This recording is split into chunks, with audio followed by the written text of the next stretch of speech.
on. As I always say, uh, the podium is yours. All right. Thanks, Fred, for inviting me. I'm going to start by doing my small disclaimer.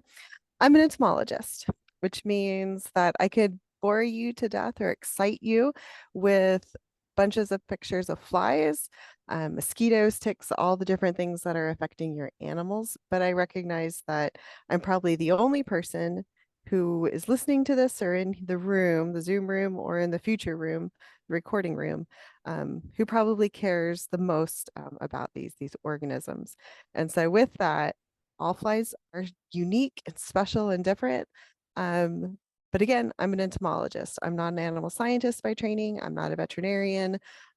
Really, what I like to do is go out into the field and see what's there. And so that's what I'm hoping that I can kind of get across today, is to get you all to go outside and look at your animals and try to see what's happening. So trying to get you all to record data to make decisions for fly management around around your animals. So I'm going to start with some open discussion. I am a formal in the classroom teacher, and so I kind of like this. And so I'm just kind of curious if you all could use either the chat or your own microphone. How do you make decisions regarding fly control? Let's see if I can get my chat working. I should have already pulled that up. I'll spend 2 moments on this. Since we have a small group, uh, they can even unmute and go ahead and voice it. I have a feeling most people do it in a similar way. You observe the cow's behavior. That's awesome. By what you're seeing, that's great. So nobody's out there like catching the fly and looking at it underneath the microscope, right? Like what I do, which is expected. I don't expect you to do that. So thank you for that. So then my next question is, how do you make decisions about big purchases, like a robotic milker? The University of Tennessee just bought one for one of our farms, and I know it was a lot of money, but there was a lot of thinking involved with that. So how do you all make decisions about big purchases, either for your farm?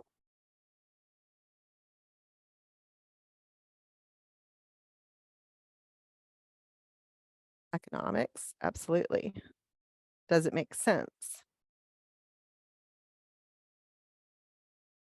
I know for me, and my family, when we make big purchases, we do our homework, right? We go and we look at all of the different options that are out there and we make, yes, I love this one, discussion with a partner, Minnesota Dairy Initiatives, visiting with other farmers. So it's not I'm going to go out there and spend, $5,000 on something. You're going to think about it before you do that. And that's kind of what I'm really trying to get through to everybody today, is to think about what they're doing when it comes to fly management before they go out and do something. So asking others, sometimes we are our own enemy in the sense that we kind of do the same things over and over again. But sometimes it's good to kind of assess if what we're doing is actually working as well. And so this is one of the things that we've been doing here at the University of Tennessee in partner with North Carolina State University, is we conducted a large dairy survey actually we did this in spring of 2020, asking producers and managers, what are their serious pests on their different dairy animals.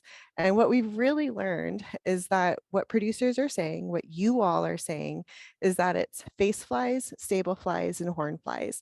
I'm going to call these the big three for the rest of the rest of the day. And what we're seeing is that, organic producers are having a bit more problems with fly management than compared to conventional producers. And that's probably due to what's available for fly management and the reliance on chemicals for control.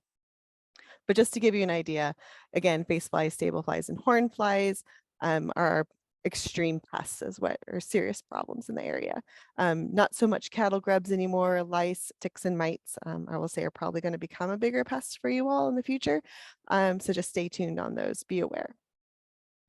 As a part of that same survey, we asked producers, how do you determine when to start fly control? So, what are they doing? What are you all doing? And really, it's kind of boiled down to time of year and when flies are first observed. When the flies are annoying the animals, rarely is it when others recommend it. And there were a few other things that were written down in the survey. But what we've noticed here in Tennessee, North Carolina, and other states is it's kind of more of a calendar approach, where you think of it as, hey, it's middle of March, we need to tag our animals, or maybe it's the middle of May, flies are coming out, let's start giving them a feed through insecticide. It's not necessarily based upon data, it's based upon convenience or the calendar or what others are kind of saying to them. And so that's kind of what I'm hoping to get you all to think about is when you're doing this.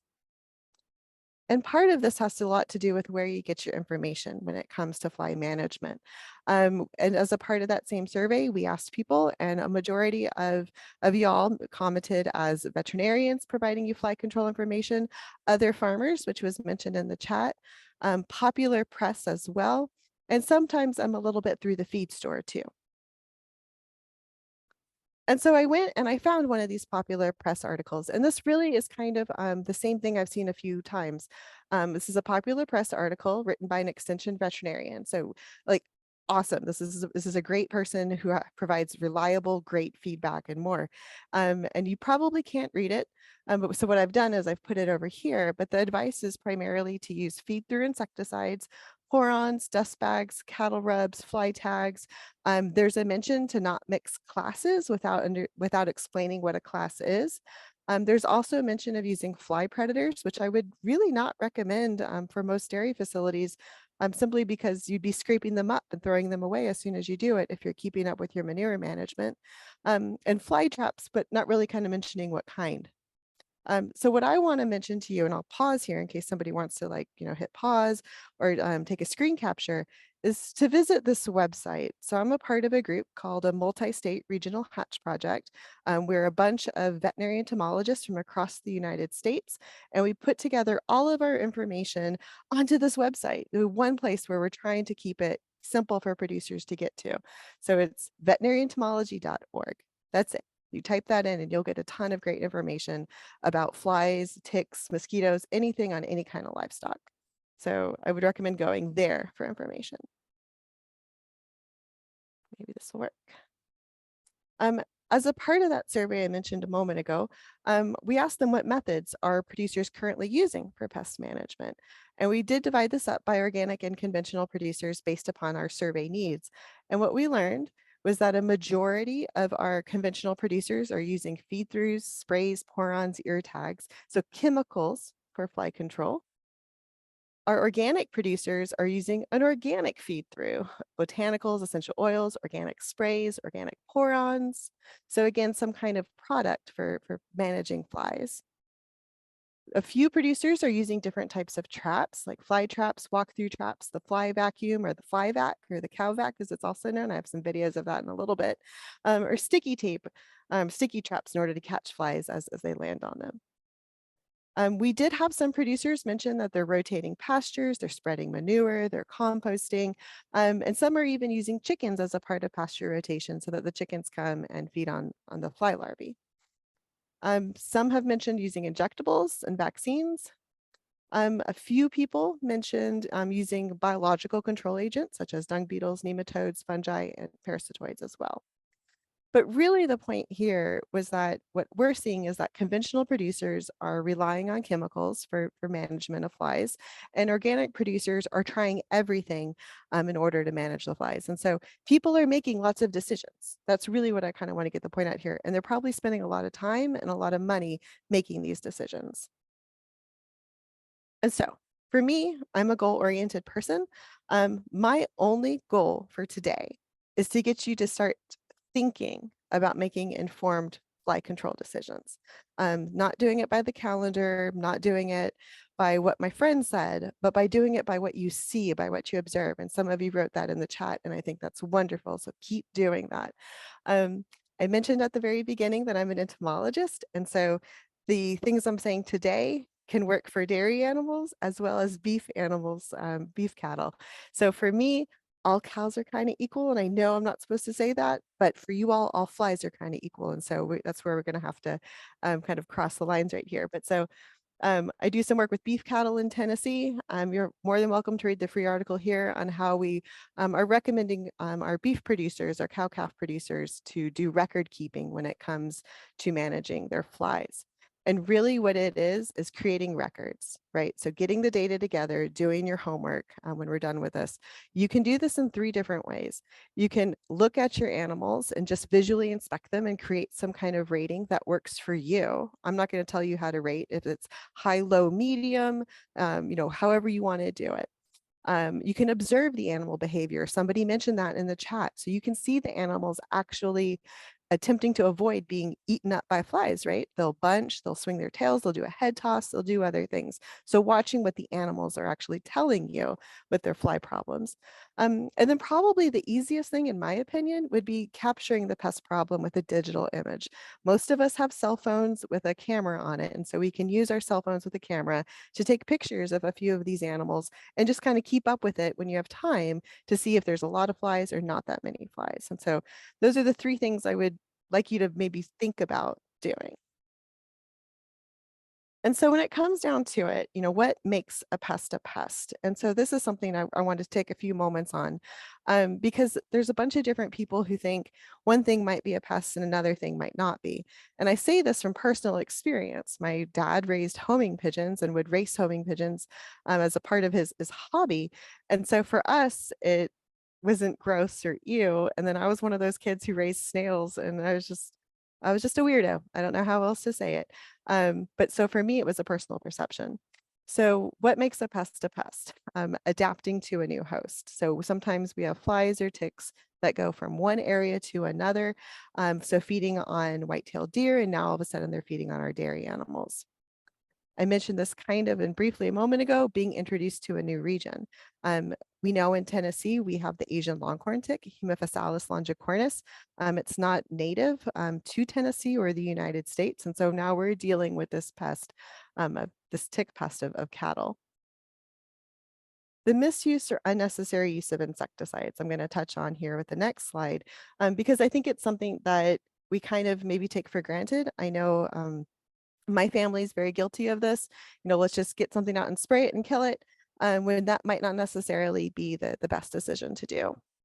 And then people's perceptions of what's a pest and what's not really a pest. We know face flies can transmit bacteria causing pink eye, but we also know that a cow can handle quite a few face flies, kind of feeding on the secretions of the eyes and the nose. So yeah, people's perceptions. So what does this mean when I talk about the misuse or unnecessary use of insecticides?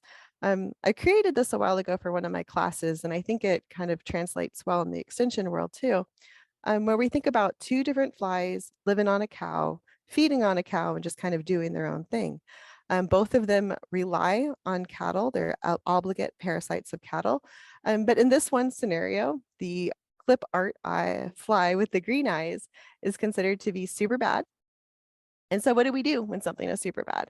We're going to get out an insecticide and we're going to spray the animal. Let's say it's a pour-on or a cattle spray. So we've applied this insecticide to get rid of the green eye. Green eye dies, the population's gone, and it leaves behind red eye. And so now that green eye is gone, this red eye fly has this opportunity to fill the niche that the green eye was once a part of, or once filled. And so flies are going to do what flies do, and that's reproduce and become abundant. And so this is what we see happening. So after a few generations, red eye is now the primary problem. So what we have here is what's called replacement, where a primary pest, the green-eyed fly, is gone, but the red-eye pest has now flourished and is doing a great job and has taken over. And in this one scenario, we didn't realize this before, but maybe this red-eye fly has the ability to transmit a pathogen and could become a bigger problem. And so this idea of replacement, where we've managed one pest, but another pest has come in, is actually a really big deal right now with horn flies. And we're seeing this in the form of insecticide resistance. where horn flies are a primary pest on dairy animals. They're feeding on them, 30, 50 times a day, lots of flies on them, lots of blood bleeding occurring. We are applying an insecticide to the animal, and then those that survive, those flies that survive have become resistant to our few products that we do have. And so it's something to think about when it comes to which insecticides we use. The other thing is human attitudes. And I kind of mentioned this in the form of what's tolerable and what's not. This cow here has a bunch of face flies feeding on it, and face flies really aren't a problem for these animals. The flies come, they feed on the secretions, for a few moments at a time, and then they fly away. If they are transmitting, bacteria causing pink eye, that becomes an issue, but typically it's not a problem for these animals. Same here, we have stable flies on the legs of a calf of on the legs of a calf of an animal. A few of these can actually be a huge problem. The calf can stop, feeding, and it starts like stomping around quite a bit. It becomes uncomfortable, and it becomes almost a welfare behavior, a welfare problem as well. So kind of what's acceptable. And so again, I'm a person, and so I think about it as also as a way that a pest can change over time. When I was younger, my little brother was a super pest. I did not like him at all, but now that I'm older, he is a fantastic uncle and friend for us. And so, it's something to think about where, something that was a pest might not be a pest anymore. So this idea of this human attitudes kind of making a difference here. And we really see this with our animals. And so this is a video taken by Wes Watson out at NC State. And this is, again, a bunch of beef animals, but what you can see are these animals are like covered with flies. They have this animal here just tossed its head. There's hundreds of flies all on the side of this animal, but the animal's telling you that the flies are there and it's a problem. These animals are in the back, they're bunching up. They're not only staring at the person taking the video, but they're kind of doing this defensive behaviors. They're head tossing, they're flicking. This calf here is trying to feed, is trying to nurse, but can't because the mom starts stomping quite a bit.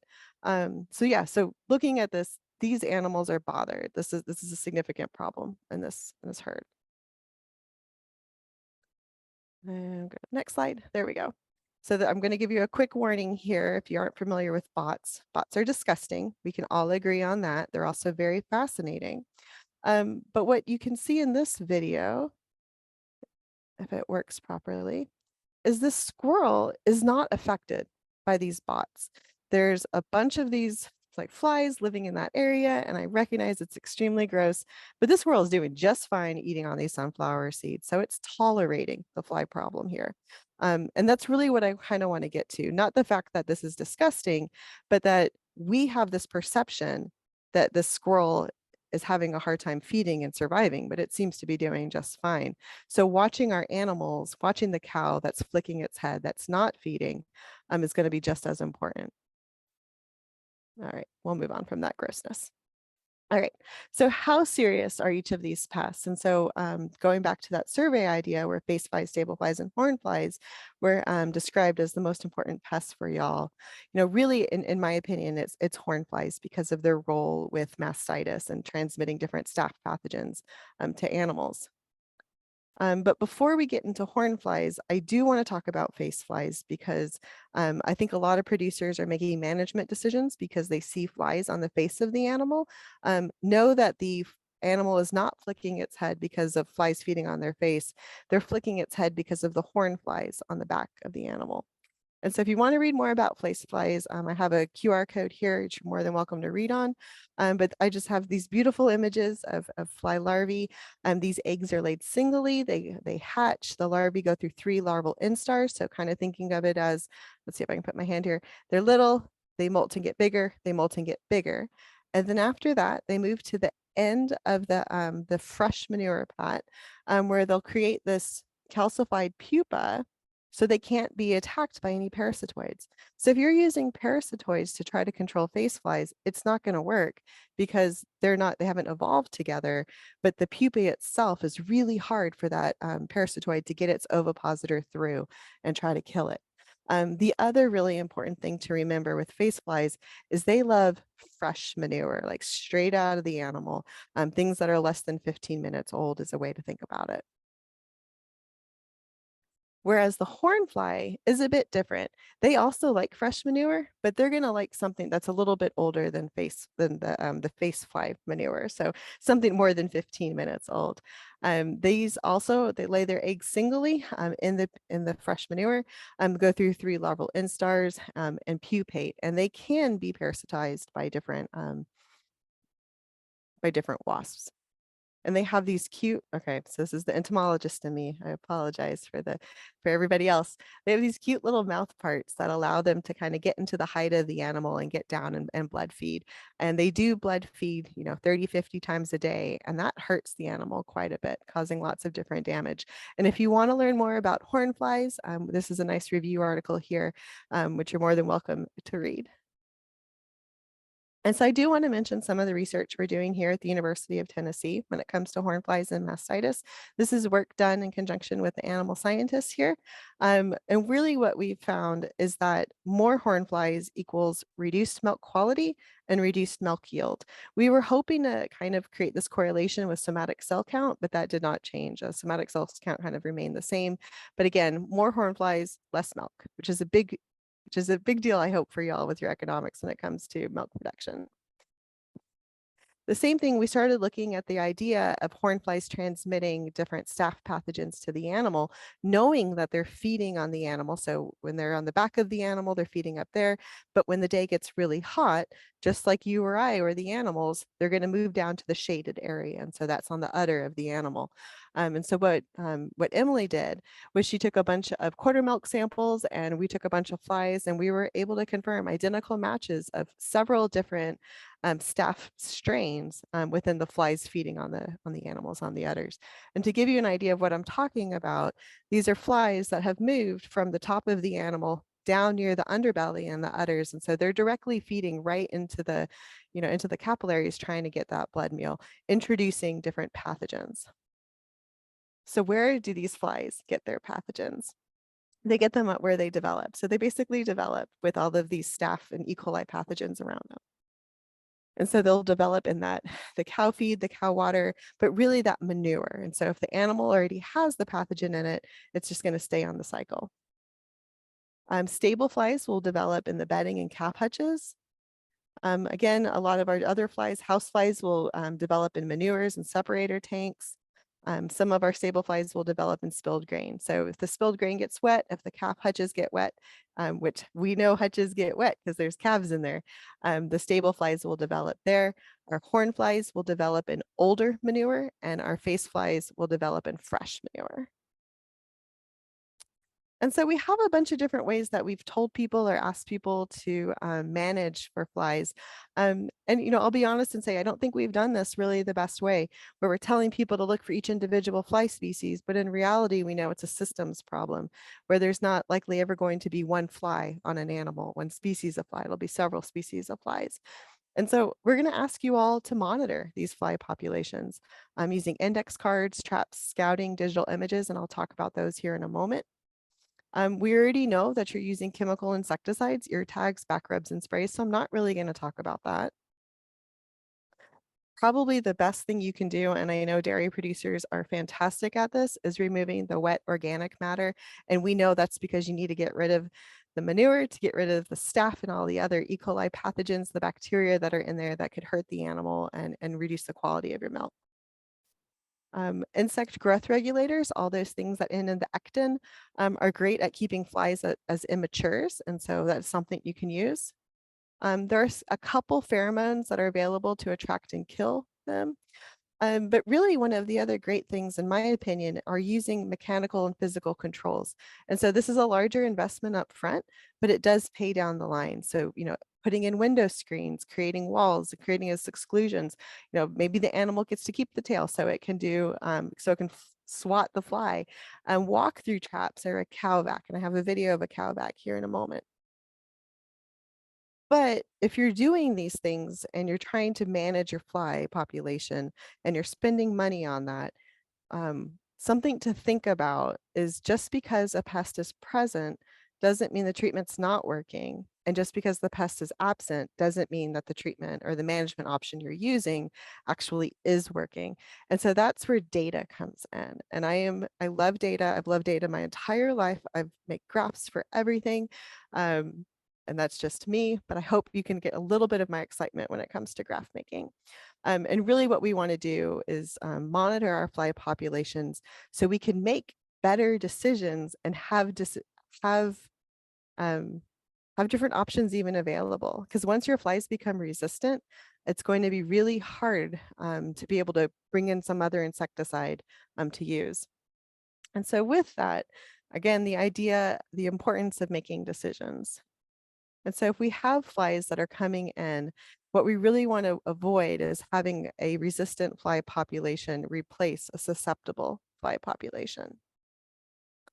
And so what entomologists have developed, and this has been going on for years when it comes to pests of soybean, pests of cotton, pests of corn. I overheard that the corn was getting planted this week, or getting finished, I guess. I hope so.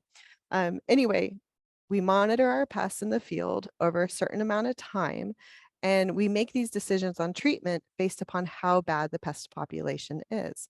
And so that really kind of boils down to this idea of the economic injury level, where if the pest population kind of goes up, it goes down, it goes up and down, but it never crosses this threshold where we lose money or the cow becomes, uncomfortable, we don't need to apply a treatment. We can kind of let nature take its way.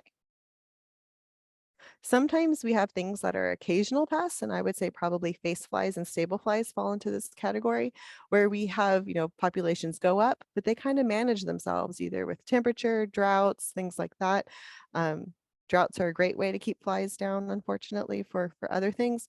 But yeah, so that population goes up. But just before we reach this, the idea here is to apply the treatment.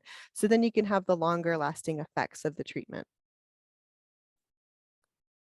And then sometimes we have things like horn flies, which are kind of a severe chronic pest of our cattle, where the population is always kind of higher than the economic injury level. And so treatments need to be earlier and made with thought, made with care, so that we can keep the pest populations low or lower than they could be. And so there are limitations to this idea of using economic injury levels and thresholds because a lot of it's based upon yield. And so for you all, milk is your yield, it's your product that you're selling. And so if we know that increased hornfly numbers reduces milk yield and milk quality, that's a problem. And so at some point, we need to come up with better thresholds and injury levels to give to you all so you know when you need to make those treatments. Right now, the current number is more than 200 flies per side of an animal. That video I showed earlier definitely was more than 200 flies per the side of an animal. And so this is some of the work that my laboratory is starting to look at, trying to revisit these ideas of economic injury levels. The other thing is this idea of perfection, which is, a huge problem when it comes to humans in general. We always want things to be perfect.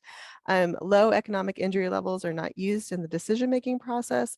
We see things like flies on the face of an animal, and so we want to go out there and spray them real quick to get those flies off, but maybe it's not a problem if there's no pink eye. It's not a big problem if there's face flies. If they are transmitting pathogens or they're vectors, that becomes an issue. And then population heterogeneity can also be a limitation. And so yeah.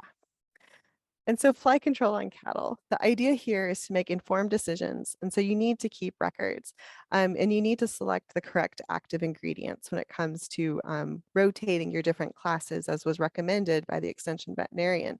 I wanted to show this video here of a cow vac made by Spalding Labs, actually created by the by Dr. Watson at NC State. And hopefully the sound doesn't come on. Okay, good. But the idea here is, somebody's made a big purchase, and so they need to be able to monitor that their fly populations are going down. And so this is basically a vacuum where the cow walks through it, and there you see these big suction tubes on the side, and it just sucks the flies off of the animal. And so, right now it's kind of hard to being used in a cow-calf operation, but for dairy facilities, it's a great way. So as animals are coming into or out of the parlor, you can set this up and collect your flies. You can weigh the flies, however it takes for you to show that this cow vac is actually working, that the insecticide treatments you're using is working. So I'll pause. Kind of moving forward with other ideas for monitoring flies around a parlor could be something as simple as using index cards. So flies do this really gross thing where they regurgitate and they do leave fecal spots. And so this is common with face flies and house flies. This isn't really going to help you when it comes to horn flies or stable flies, but if you put index cards up and around your facility and you label them with the date, always put the date on, you can see how many spots there are, and you know how many flies there are in that area. So here it just happens to be Little River 1, Little River 3, and so we've labeled different areas of the parlor. The flies come, they lay, they defecate, they poop, and then they vomit, and then they leave their little spots. And so we know this area here has a lot more spots, so there's a lot more flies in that area. And so that might be a spot where we need to go in, clean up the manure a bit more. Maybe something is clogged and we can like unclog an area. And we can see here Little River 8, just probably right next to Little River 7, has a whole lot fewer spots in that area. Other ways that you can monitor flies on your animals, and so this would be really good for stable flies and horn flies, would be counting how many flies you see on the side of an animal, creating a ranking system, or using digital images. And so here you can see on this calf, there's 1, 2, 3, 4, 5, 6. I think there's 6. I can't tell if that's on the front of the screen or the fence or on the animal, but there's 6 flies, 6 stable flies feeding on the leg of the animal. Here you can see this person has created different thresholds where it's almost like a light blanket, a lower blanket, a full side, on basically trying to create images for the individual that works for them when it comes to seeing if fly populations are good or bad. And here's another great example. I've taken a picture of this Tennessee animal. It's got horn flies moving from the back all the way down to the udder, or the midline of the animal. And you can see it's almost like a side blanket. And so I would call it like, kind of in between this acceptable level, the typical borderline. With a camera, I can also zoom in and count the number of flies in that area, which would also be great to give a general idea of how many flies are on your animal. So here, what I would like to suggest is that if you have a herd of 50 animals, maybe pick 20 of them that become your monitoring animals, your sentinels, and look at 10 of them each week. So maybe you can't find the other 10, but the 10 that are easy to get to, go each week to them, take the images, do something. So you're actually starting to create records of what's working and not working on your animals, how many flies are there and aren't there.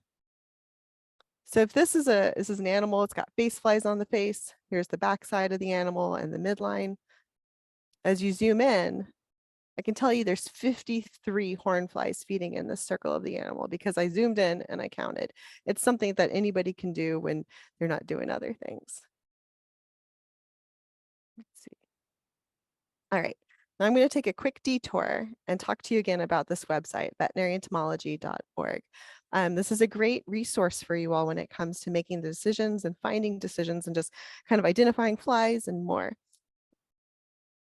What's really great is this part of the database or part of the website called Best Pest X. It's a database of registered insecticides for controlling pests of animals. And so we'll visit that here in a minute. But if you were to click on that, you can choose the state, Iowa.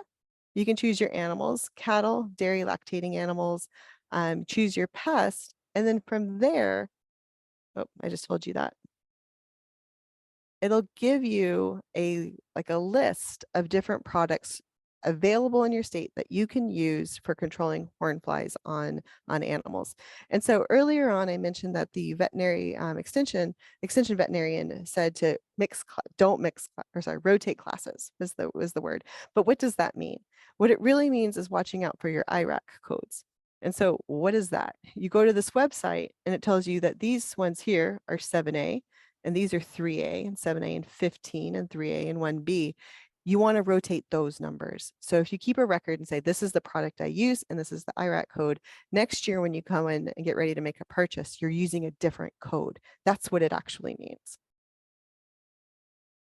And what's awesome is you can print your results. And so if you're like me and you like data, you can get a 3-ring binder, print it out, punch some holes in it, and you save it for later on when you're wondering what you did last year. You can also just print it as a PDF and save it on your computer if you want to save the trees. but it's great for helping. So record keeping can help you with resistance management. All right, so I'm going to hit escape here and hope this works. So again, super easy. Find a pest, find a pesticide, find a professional resources. You want to find a pesticide. So it takes you to the VetPestX website.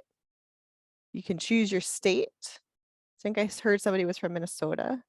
So Minnesota, please indicate the type of animal. Cattle heifers. We know that stable flies. And we search. And again, here it gives you all of the different products that are available to you and how you can rotate. So here it looks like there's a lot of 3As. So it'll be difficult to manage, but you can do it if you keep your records and know what you're doing. Super great website. You can change it to anything like beetles, your list changes and more. Ooh, so you see how much shorter your list got there. All right, so I'm going to minimize. This is where you get to watch me think. There we go. We're back. All right, so integrated fly management. It's important to identify your pest and knowing what your primary pests are. But in my opinion, it's even more important to monitor your pests. You need to have a really great idea of if your populations are bad or if they're just getting bad, or if things are fine and your animals can handle the number of flies that are on them. There are other methods like cultural control, so minimizing the breeding sites through sanitation and removal of wet organic material. I don't need to tell this to dairy producers because you all are fantastic at removing wet organic material. And so keep doing that, and that will help reduce your flies. Mechanical controlled, creating ways that flies can't fly in to your parlor. So creating screens and barriers, killing adults before they cause harm, and reproducing to the next life state, or not next life state, next generation. But again, importantly, evaluating if your different management programs are working. And that goes back to the idea of monitoring your pest populations, because there's no point in doing something if it's not working. Don't waste your money on something that is not working. Save it and spend it on something else. So this is where I'm going to give you guys a research ask. And so as a medical veterinary entomologist at the University of Tennessee, one of the things we're trying to do is make record keeping easier. I know it's hard because it's not done. And so what I would like to be able to do is create a visual automated kind of AI system where a computer program kind of goes in and can identify the different flies on an animal. And so we're working really closely with our engineers here at UT, and we have the first step on this. And so what we need is actually more images to validate this. And so if you're interested in taking pictures of flies on your animals or ticks on your animals or whatever you see on your animals, please scan this QR code and sign up to actually provide some images to us, because this is going to be a really neat way. What we would love to be able to do, kind of like our big dream, is take a picture of the animal, upload it to the cloud, get back into your office area and kind of identify, is the pest population bad, and kind of create this easier record keeping idea. And so with that, this is me. You're more than welcome to email me, reach out to me, follow me on Twitter. This is the information for that veterinaryentomology.org website. And the big ask again, if we could get images of flies or ticks or anything on these animals, my graduate student, Katie Smith, is going to annotate those images and help develop the algorithm so that we can create this website for people to use. And what'll be great is we'll just actually link it to the veterinaryentomology.org website so anybody can access that. With that, I think I have a little bit of time for questions. Okay, yes, appreciate your time and the information you shared. We're a fairly small group. You can either put a question in chat or you can unmute and ask a question.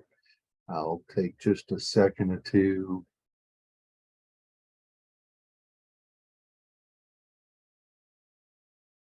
Okay, couple of questions. You, in your chemicals, you didn't mention, or I missed, fly baits. Fly baits versus spray. What's the benefit, or what's your thoughts? So fly baits, fly comes, feeds on it, and then it typically doesn't die right there. It'll kind of fly away and die someplace else. I know a lot of producers don't like that. They want to see the dead fly sitting next to the fly bait. They do work, and so I would recommend them, but make sure you're looking at the different codes that are on there to make sure you're not kind of using the same things consistently. But fly baits are really nice for housefly control. Okay, we've had a question come in. Does the tolerance change according to the animal size? Cow versus calf versus newborn? So that is a fantastic question that, yes. So in my opinion, I think it does change because the calf can't feed. If it's close to the animal, let me rephrase this. Think of it as a dose. And so if you have a bunch of horn flies or stable flies feeding on a smaller animal, it's going to be harder for them to kind of get to weaning weights and move on to the next part of its life cycle. But when it comes to a larger animal, they should be able to tolerate more. And so I like to think of flies as almost dose dependent. Okay, we've got another question came in. And boy, I'll murder the pronunciation. What are your thoughts on kinefin on dry manure stockpiles? I actually don't know much about that. So I do not have educated thoughts on that. I'm sorry. Okay, we appreciate that. What have you seen for the efficiency or efficacy of fly bats? Of the Do they, flyback. yeah, do they really work or not? They do. They really do. It's a large investment up front, I will say that. And the electricity it takes to maintain it. And it doesn't take much in the form of labor intensive. But if you have animals kind of already going in and out and the flies are there, let's see, how do I phrase this? As the animal's coming into a parlor and the fly back is set up there, getting ready to be milked, cleaning that animal off or sucking all those flies off is great. And it helps kind of keep it cleaner during the milking process. And we have seen large numbers of flies being removed pretty steadily. And so each time the animal kind of walks through, maybe, well, even just once a day would be fine. But there's a lot of great data out of NC State, University of Florida, and University of Minnesota that really kind of highlight that idea of the cowback. Okay. Another question, if you're using fogging sprays in freestall barns, how often should you spray? And how do you get ahead of the hatch rate of houseflies? Fogging sprays are interesting. So I'm going to read the question again to myself. How often should you spray? I would not spray that often just out of the fear of resistance happening. I would spray if the pest population says I need to, right? I don't want to say you need to do it every 3 weeks or every month or every week. If you have a bad fly population, try to clean up that manure first and then go into the fogging. Try to avoid it if you can, just because that will lead to really fast, rapid insecticide resistance. Okay. Products such as Clarify or Altizid, do they work and what maturity of flies do they work on?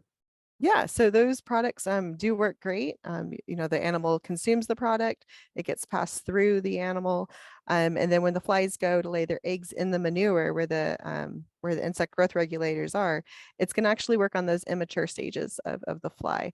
And so you should be seeing a reduction on the flies that are coming out of your animal's manure. Now, that being said, flies have wings. They can fly from one facility to another facility. If you have a storm roll through, they can get up in the winds and move over. And so, those products are great. Yes, resistance can happen with Clarify and Alticid, just like any other chemical or any other behavior, right? So we see this with mosquitoes, where mosquitoes will change their behavior to not be killed. But kind of going back to this idea, you could have flies from another farm fly onto your farm. And so kind of maintaining a good idea of what your problem is with records, with data, will give you an idea if it's working or not. Okay. Yeah. Tell me, or let's discuss how many products do we need to put in that rotation to help defend against resistance? And should that even be on a weekly or monthly basis? So when you say products, are you asking The because let's class, the the classes, yeah, yes. yeah. Let's go to this because I have it open still. So let's go to horn flies, search. And so you don't want to rotate them every month, right? Because you think of this population as kind of a long population of flies. What you want to do is rotate every other year would be great, or every 2 years. And so if you have, you know, these ones here, Ytexes or Invincos, 7A through A, all of these permethrins, rotating 2 years later with a diflubenzuron would be great. So if you're giving them a permethrin and a diflubenzuron at the same time, you are controlling your flies, but you're also going to be creating resistance relatively quickly. There is, I'm going to also throw out there that every farm is different. Every producer situation is different. And so you might have to do that to keep your fly population down. I know we've seen at some of our Tennessee farms quite a bit of resistance developing by the end of the season. And so kind of, I don't know, this is a problem that we're going to be having for a long time. I don't have a clear answer for you on how often you should be rotating. But using 2 at a time just encourages resistance. And if we rotate too often, that's not going to help us either. I mean, it will control flies, but Correct. Yeah, I'm thinking long game. yeah, very good. Do we have any other? Well, his cuneiform is a live larvicide product that they use on stockpiles, which Okay. sounds like a really good idea when you have Yeah. stockpiles the way we do in Northwest Iowa. And there are some people testing out new products all the time. So what's great is our companies are recognizing that, we only have a small suite of products available or types of insecticides available. And so, they're working really hard with university and government researchers to evaluate them and get new things out on the market. Will there be any changes in the near future on the licensing and how we can acquire these products? That is outside of my pay grade. I have I'm and assuming I say that knowing that, last year we almost lost permethrin. And so if we would have lost permethrin products last year, it would have been a disaster for the entire livestock industry. Thankfully we didn't, but it is something that we're aware of. okay. And as I think the last question came in, is a pour-on effective if you're using sprinklers on the cows? So are you putting the pour-on into the sprinkler? Is that how it's working? I'm not. Dana, you Or can. are you using it as to cool the animals off? This The is me being an sprinklers, entomologist. the sprinklers ought to keep the animal from heat stressing. Oh, But yes, that should work. That should work just fine. Yeah. okay, very good. Okay, well, Yeah, heat stress is in my opinion a bigger deal for dairy animals than flies. But the flies are a compounding factor when it comes to heat stress. absolutely. Yeah. Okay, thank you, Dr. Becky, for your time and presenting the information. Thank you to our listeners. We appreciate you coming back time after time and look forward to seeing you next month for our I-29 Moo U. We're going to be talking about what we're seeing for changes in milk pricing and in the federal milk market orders hearings. So look forward to seeing you next month. Thank you. This Right. will conclude. Thanks for having me, all.